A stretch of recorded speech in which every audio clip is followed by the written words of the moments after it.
Shalom, bienvenue sur Netivot Olam.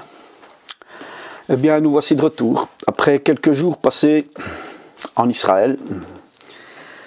28 degrés en plein mois de novembre, et même fin novembre. Voilà. Ensuite, quelques jours de refroidissement. Tout, mal de gorge. Dû certainement au retour et au choc thermique Israël-Belgique. Donc voilà un peu la raison de notre petite absence, je dirais. Voilà, donc bienvenue sur Netivot Olam. Alors ça fait très longtemps, déjà depuis quelques années, que je veux partager une vidéo avec vous. Une vidéo très étonnante, comme l'indique le titre. Aujourd'hui, notre vidéo sera basée sur la vidéo de Ariel Cohen Aloro, dont j'ai voulu extraire quelques passages très importants, les plus importants, pour les rendre un peu plus compréhensibles, en les simplifiant un petit peu, sans modifier bien sûr l'esprit de la vidéo et ce que Ariel veut expliquer dans cette vidéo. Vu le manque de vues,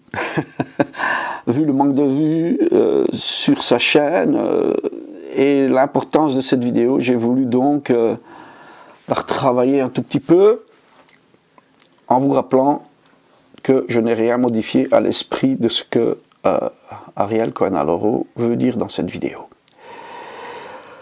Voilà, donc je laisse le soin à Ariel Cohen Aloro de faire l'intro. C'est une vidéo que Ariel a fait avec notre frère Élisée au sujet qu'il va vous présenter lui-même pendant 3 minutes et ensuite on se retrouvera après ces 3 minutes d'intro. Bonjour Didi, comment allez-vous? Shalom. Shalom, ça va, merci. Et vous? Ok. Alors, si Dieu veut, vous avez demandé qu'on parle de les spéciaux quartiers, terrains du pays d'Israël qu'on appelle Yehuda, Shomron et Gaza. Oui. Gaza. Yehuda, Shomron et Gaza en hébreu. C'est un sujet très basique pour tout le travail que je fais parce que vraiment c'est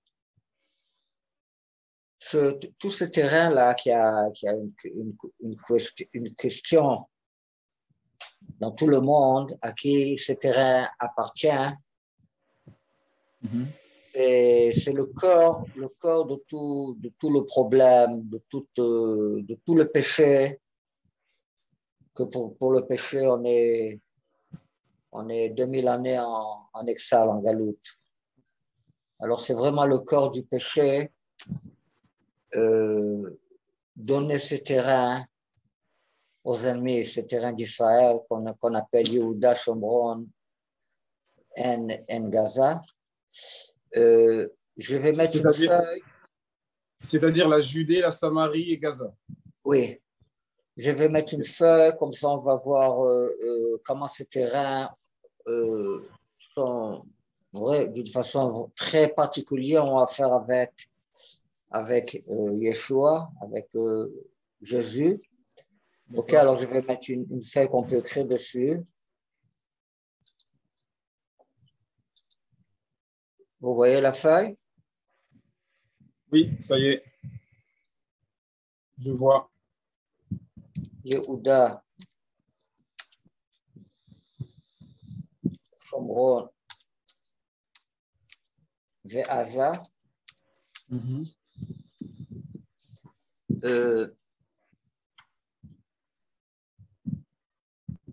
En Israël, ils appelaient ces trois places-là en cours, en raccourci, ils appelaient ces places-là Yesha. Yesha. Mais vraiment, il y a aussi le Vav, ça devrait être appelé Yeshua. parce qu'il y a le Vav et le Ain qui doivent être prononcés. D'accord. Vous voyez? Ok.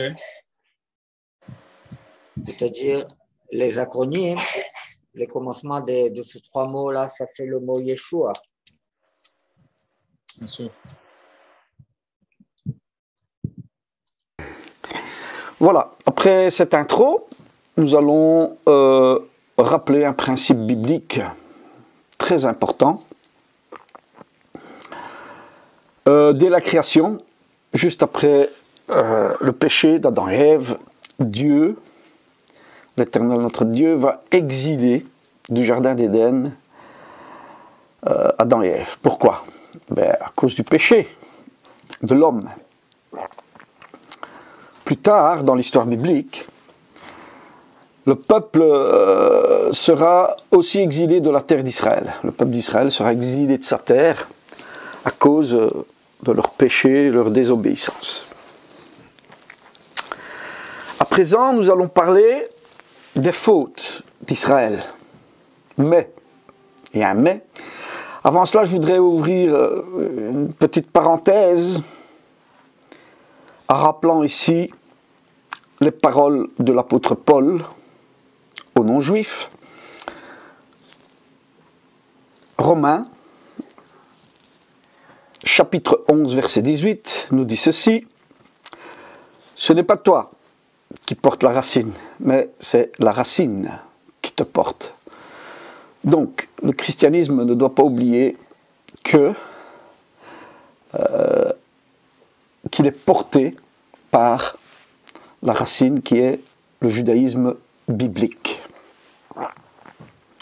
Deuxièmement, je veux rappeler un autre verset, Romains 11, 32, qui dit « Dieu a renfermé tous les hommes dans la désobéissance pour faire miséricorde à tous. » Donc, inutile de jeter la pierre à qui que ce soit. Le plan de Dieu, c'est le plan de Dieu. Et, je vais dire, juifs et gentils, juifs et non-juifs, nous sommes tous des pécheurs. Donc, il ne faut pas voir ici, dans l'explication des fautes d'Israël, autre chose que ce que je veux montrer, expliquer dans cette vidéo. Il est hors de question de jeter la pierre au peuple juif, parce que je suis un farouche opposant à la théorie de la substitution. Il suffit de lire Jérémie 30, 31 pour voir que la théorie de la substitution du peuple d'Israël était une grosse erreur. Enfin, soit, continuons. Donc, Dieu a enfermé tous les hommes dans la désobéissance. Nous devons nous rappeler de cela. Nous allons parler des fautes d'Israël, tout en rappelant que le christianisme a aussi beaucoup de choses à changer dans leur doctrine. Revenons à présent à la terre d'Israël. Je voudrais rappeler ici les paroles de Yeshua qui disent que si ses disciples se taisent, les pierres de la terre d'Israël crieront. J'ai voulu ici faire le lien qu'aujourd'hui, c'est la terre d'Israël qui crie le nom du Messie. Et je voudrais qu'Israël, que tout Israël médite sur la raison de l'exil de ces trois territoires qui sont Yehuda, Shomron, Ve-Aza, donc Juda, la Samarie et Gaza. Pourquoi? Pourquoi sommes-nous exilés de ces trois territoires? La vidéo d'Aloro répond à cette question de la 19e minute à la 21e minute. Aloro explique que le péché de la vente de Yosef en Égypte ressemble beaucoup au péché de la vente de Yeshua, de la vente de Jésus. Deux péchés ont été commis, dit Aloro, à l'époque de Yeshua. D'une part, c'est que l'on s'est séparé de tous les Juifs qui croyaient en la messianité de Yeshua. D'autre part, le rejet et la vente du Mashiach. Dans une autre vidéo, qui est faite en français avec Pierre,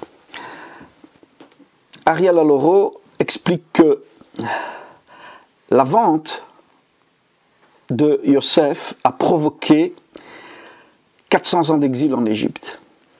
Et il rajoute aussi que la vente de Yeshua, de Jésus, a provoqué 2000 ans d'exil.